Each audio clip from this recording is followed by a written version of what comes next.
Maximum ক্ষেত্রে এবং বেশিরভাগ ক্ষেত্রে দেখা যায় যে এই প্রবলেমটা নয় যে বাচ্চা স্কুলে যাচ্ছে সেখান থেকে কোনো প্রবলেম হচ্ছে, যেরকম বডি শেমিং। বাচ্চা যখন বড় হয় তার হয়তো সে একটু মোটা বা বাচ্চাটা একটু প্লাম্পি, খেতে ভালোবাসে বা পড়াশোনা হয়তো খুব একটা মানে শার্প নয়, দেখা যায় ওর পিয়ার গ্রুপ তারাও বাচ্চা, তারা হয়তো ভীষণ বুলি করছে বাচ্চাকে, ও খায় বেশি সেই নিয়ে বুলি করছে, এবং এই ব্যাপারগুলো নিয়ে বাচ্চাগুলো ভীষণ বক ডাউন হয়ে যায় এবং ভীষণ পরিমাণে তারা তাদের যে ভেতরে যে দুঃখটা থাকে তারা এক্সপ্রেস করতে পারে না, জানে বাড়িতে এসে বললে মাও বকবে। বা আরেক সময় হয় এই জিনিসগুলো যখন বাড়িতে ভীষণ প্রবলেম হয়, বাবা মার মধ্যে দেজ এ টাসল,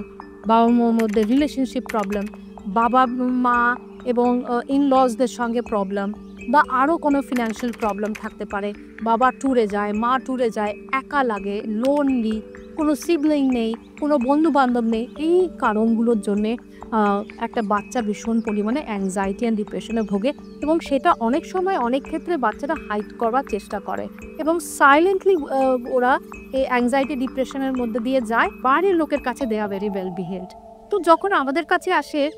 আমরা যখন বলি যে আপনার বাচ্চা বা অ্যাংজাইটি দিয়ে যাচ্ছে, বিভিন্ন ধরনের আমরা যখন সাইকোমেট্রিক সাইকোলজিক্যাল টেস্ট করে দেখি যে একটা বাচ্চার অ্যাংজাইটি আছে,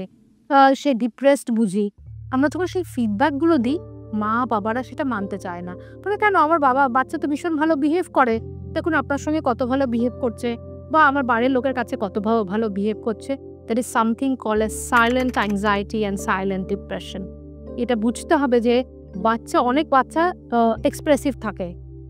তো এক্সপ্রেসিভ বাচ্চারা এসে এক্সপ্রেস করবে তাদের কথা, বা যে বাচ্চারা যারা ইন্ট্রোভার্ট থাকে তারা কিন্তু অ্যাংজাইটি থেকে ভোগে, কিন্তু সেটা আমরা বুঝতে পারি না।